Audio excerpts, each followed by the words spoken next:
Empezamos este 8 Magazine de hoy martes. Solemos empezar la semana hablando de temas relacionados con la psicología o con la sociología. Hablamos también de gestión de emociones. Un montón de cuestiones que introducimos en este espacio al que justamente por eso, por abordar tantos y tan diferentes temas, todavía no hemos puesto nombre, pero el que tiene un guía fijo cada martes, que es nuestro psicólogo de cabecera, Fernando Pérez del Río. Buenas noches, Fernando, ¿cómo estás? Buenas noches, Eneca. Pues no tenemos nombre, es verdad. Sí, se lo pondremos, pero no encontramos uno que recoja el espíritu de esta sección, que es también como un pequeño magazine dentro del magazine, ¿verdad? Un magazine psicológico, no sé, ya encontraremos un nombre. Sí. Fernando hoy viene muy bien acompañado. Tenemos invitados en esta sección porque vamos a hablar de un tema que no avanzamos la semana pasada, pero que les voy a contar. El Ayuntamiento de Burgos ha aprobado hace pocos meses, la primavera pasada, su tercer plan de juventud. Un plan que ha contado con la opinión de los jóvenes, lo que a mí me parece más interesante de todo, porque a veces hablamos de cuestiones relacionadas con diferentes colectivos sin consultar a cada uno de ellos. Bueno, pues no es el caso. Para este plan de juventud se ha consultado a más de 1.500 jóvenes. Ese trabajo de investigación de la situación en la que se encuentran los jóvenes, de cuáles son sus intereses y el análisis posterior de esos datos, lo ha elaborado Fernando, en compañía de otras personas que me gustaría que nos presentases tú, Fernando. Sí, bueno, voy a presentar a... Es que son compañeros de la Facultad de Educación, estamos en el Departamento de Ciencias de la Educación, ¿verdad? Sí. Cada uno estamos en un sitio diferente, pero bueno, para mí no son compañeros, son amigos y personas queridas en la facultad.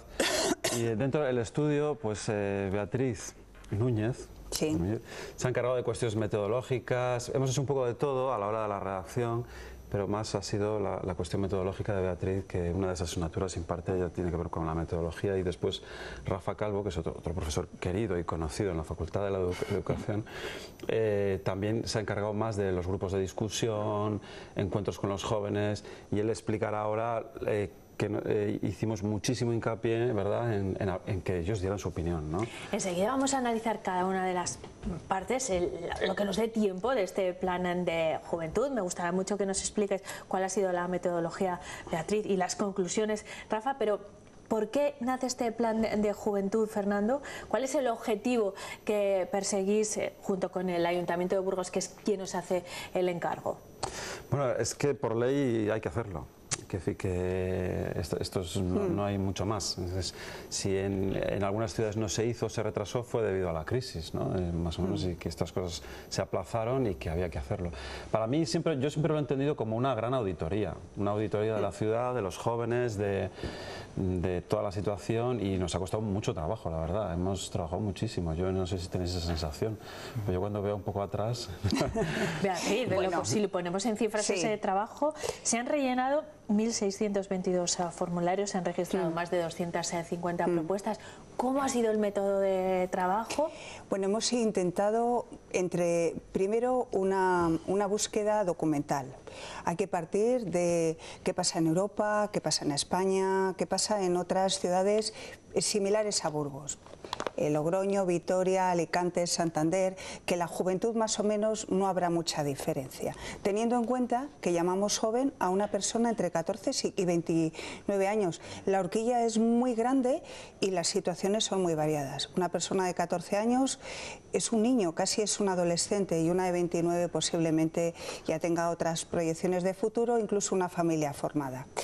Después de esa búsqueda documental que nos daba las bases, y partiendo de un estudio previo en el que participó Rafa en el año 2003-2004 con un estudio Juventud, empezamos a tener en cuenta que los jóvenes tenían que opinar y tenían que participar.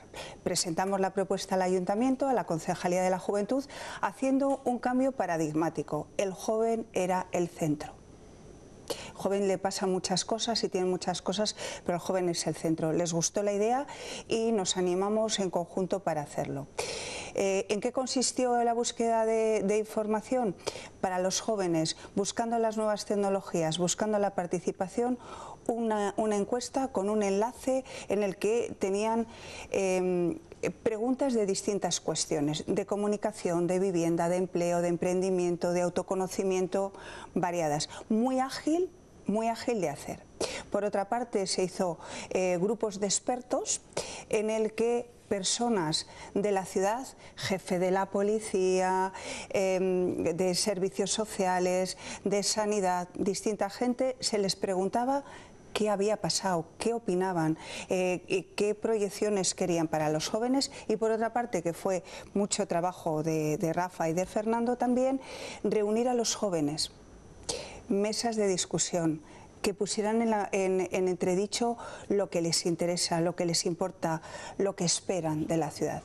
Y con toda esa información es con lo que se hace el plan. El plan es un conjunto de propuestas que hace el ayuntamiento para 4 años, pero hay todo el estudio previo. Hay que implementar, perdona, claro. Beatriz, el vuestro es un trabajo previo. Claro. No quiere decir que se vaya a desarrollar. Este es el mapa. Esta es la situación y estas son las cosas que recomendamos hacer, Rafa.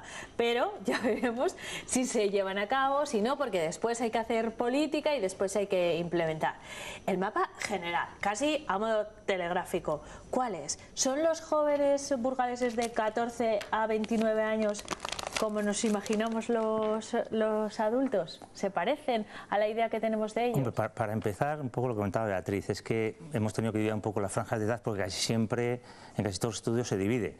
Claro, los intereses y el desarrollo tanto psicológico, social, familiar, claro, no es lo mismo un joven de 14 a 19, 18, 19, que al de 18, 19 que va a la universidad y está en ese, o hace formación profesional y está en ese periodo, sobre todo de formación, al que ya termina la universidad, que estamos hablando de 23, 24 hasta 29, 30, que ahí tenemos de todo. Hay gente que ya está trabajando, hay personas que algunos han llegado a formar su familia y el hogar, etcétera, ¿no? Entonces a nosotros nos parecía muy importante tener, porque es que no podemos hacer un plan de juventud, nos lo planteábamos si no tenemos con ellos un encuentro, ¿no? Y nosotros queríamos destacar, porque a nosotros nos parece importante lo siguiente. Nosotros hemos intentado, pues claro, el grupo de jóvenes o los jóvenes de Burgos hace, quizás en el primer plano, en el segundo, es diferente al tercero, porque sobre todo tenemos además un grupo de personas que han venido de otros países, jóvenes migrantes o jóvenes que han nacido aquí. Evidentemente, algunas personas pueden estar en una situación un poquito de riesgo. Sí que quisimos también estar con jóvenes que están en una situación más de vulnerabilidad, y luego también tuvimos encuentros con asociaciones que trabajan con personas, con jóvenes con discapacidad. Es decir, nosotros queríamos, o al menos nuestra intención, que no se nos escapara, aunque evidentemente igual a algunos se nos ha podido oír, ¿no? Pero queríamos que estuvieran en el plan de juventud todos los sentimientos y sobre todo todas las voces y las emociones y los intereses de todos los jóvenes en general. Entonces, pues decíamos... Rafa, perdona que te interrumpa. En ese mapa, que del segundo plan al tercero habrá cambiado en muchos sentidos, se me ocurre uno directo que seguro que en finales de los 90 o en los 2000 no estaba, que son las redes sociales, toda la comunicación que se ha transformado, que se ha revolucionado en los últimos años. Ese, que es un factor que supongo que habéis tenido en cuenta, también ha sido una herramienta en vuestro caso, ¿no? Porque era el canal de comunicación con los jóvenes. Sí, lo que pasa es que al final nos planteamos esto desde el principio y claro, porque aquí también han colaborado con nosotros más personas. Y en concreto también los dos técnicos de juventud, tanto Cipri como Ana, claro, también nos apoyaban, nos decían, oye, entonces sí que tuvimos en cuenta que a veces, aunque los jóvenes se manejan en las tecnologías, a veces les cuesta también hacer un cuestionario, a veces online, ¿no? Entonces, aunque teníamos el cuestionario, también nosotros nos acercamos a colegios y a institutos, que de aquí les agradecemos muchísimo, a aquellos 3 centros concertados y 3 centros públicos, porque allí también pasamos muchos cuestionarios. O sea, nosotros también nos acercamos a que ellos también nos lo hicieran en papel. Hemos utilizado Vamos a los papeles, lo digital y el papel. Porque es súper interesante, pero queremos conocer también las conclusiones. ¿Qué os parece a cada uno de vosotros lo más destacado de estas conclusiones? A mí, si te parece, uniendo a lo que estábamos comentando, una de las conclusiones que sale muy evidente es que la Concejalía de la Juventud tenga una página web específica. una de las cuestiones del cuestionario, valga la redundancia, de los ítems, era si conocían los servicios de la concejalía. Te sorprendería. Qué poco conocen, es el boca a boca. Alguna de las actividades, nos quejamos de que no hay suficientes actividades, en algún momento puede que esto, pero no lo conocemos, todo lo que hay esporádicamente. Entonces, esa es una de las conclusiones importantes, que tenga una página web, una página accesible, ágil, dinámica, atractiva, motivante. Y esa comunicación con las administraciones es una petición general también, ¿no? Piden menos burocracia, más puntos de atención a los jóvenes, piden otro tipo de lugares de ocio. Es muy curioso lo de la burocracia, porque hay que explicarlo un poco, ¿no? O sea, las asociaciones que trabajan con jóvenes y en general el asociacionismo, porque esto es yo creo que si hemos entrevistado a 60 asociaciones, las 60 nos lo han dicho, que es excesiva la burocracia y, por ejemplo, que esa burocracia también pagan muy tarde, es decir, si tú el convenio lo tienes en enero, te pagan en agosto, entonces esos 6 meses de que vive. Esto es un problema que nos han planteado muchas asociaciones. Incluso para otro tipo de Entonces, gestiones al final, el también, dinero que llega es a la cuenta de crédito que le han pedido al banco, que esto es un poco triste. Esto es una queja masiva, por decirlo así, pero también la burocracia en un sentido de que los espacios para jóvenes tienen que tener los horarios adaptados a los jóvenes. Es decir, es que estamos... Claro, que hay un centro de atención para jóvenes que solo habrá por la mañana, no tiene ningún sentido porque están o en clase o trabajando. Tengo 2 noticias, amigos. Una muy buena, y es que este tema es muy interesante, tanto que el tiempo que teníamos se ha agotado y no ha sido suficiente para todo lo que teníamos que contar. Así que la mala es que vais a tener que volver otro día. Beatriz y Rafa. No pasa nada. Fernando y yo estamos encantados de haberos recibido, pero vosotros vais a tener que volver, porque se nos ha quedado un montón de cosas en el tintero, ¿no? Sí, muchas conclusiones. Bueno, felicidades por el trabajo. Una de las conclusiones principales es que debería establecerse un observatorio permanente de la juventud para atender este tema, no de forma puntual cada vez que se elabore un plan, sino de forma continua. Y nosotros vamos a abrir una seccioncita de juventud también en esta sección de psicología a su vez, Fernando, porque requiere atención. Fernando volverá el próximo martes y Beatriz y Rafa cuando quieran. Muchísimas gracias por habernos acompañado. Gracias a vosotros. Nos vemos el martes, Fernando.